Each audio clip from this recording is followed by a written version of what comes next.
ৰসায়ন বিভাগৰ সহকাৰী অধ্যাপক ডক্টৰ ভাস্কৰজ্যোতি শৰ্মাই এজনী ছোৱালীৰ ওপৰত যৌন আতিথ্য চলোৱাৰ পিছত অসমৰ স্মাৰ্ট পুলিচ, অসমৰ স্মাৰ্ট মুখ্যমন্ত্ৰীয়ে আৰু অসমৰ স্মাৰ্ট শিক্ষামন্ত্ৰীয়ে আজিলৈকে তেওঁক চাকৰিৰ পৰা নিলম্বন কৰিব পৰা নাই, তেওঁক এৰেষ্ট কৰিব পৰা নাই। আচৰিত কথা।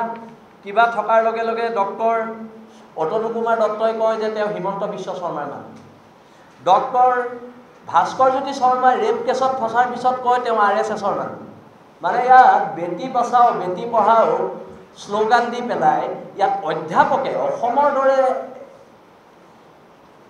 এখন ৰাজ্যত এজন অধ্যাপকে এগৰাকী ছাত্ৰীক যৌন আতিথ্য চলাইছে আৰু তাতকৈ দুখৰ কথা আছেনে? তাৰ পিছতো এতিয়া বিজেপিৰ মুখ্যমন্ত্ৰীয়ে, বিজেপিৰ শিক্ষামন্ত্ৰীয়ে, বিজেপি চৰকাৰে, বিজেপিৰ ৰাজ্যিক সভাপতিয়ে দাম্ভিকতা মাৰি কথা ক'বলৈ আহে অসমত তেওঁলোকে নিকা চৰকাৰ চলাইছে বুলি।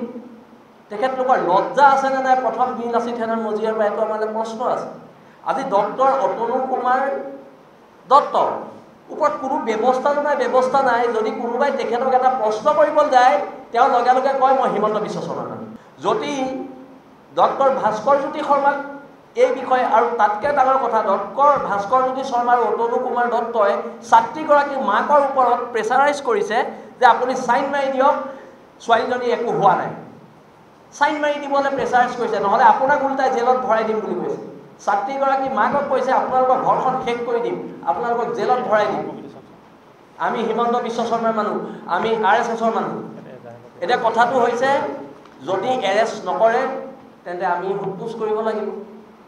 আৰু বীৰ লাচিত সেনাই যদি তালৈ যায় শৈক্ষিক পৰিৱেশ বিনষ্ট হ'ব। কিন্তু অতনু কুমাৰ দত্ত আৰু ডক্টৰ ভাস্কৰজ্যোতি শৰ্মাক সোধাই এৰা নহ'ব। কাৰণ অসমৰ খিলঞ্জীয়া ছাত্ৰ ছাত্ৰীৰ ভৱিষ্যত ধ্বংস কৰা কোনো কাৰ্য বীৰ লাচিত সেনা অসমে আগতেও গ্ৰহণ কৰে নে এতিয়াও গ্ৰহণ নকৰে। আৰু বীৰ লাচিত সেনাৰ সৈনিক জেললৈ যাবলৈ সাজু আছে।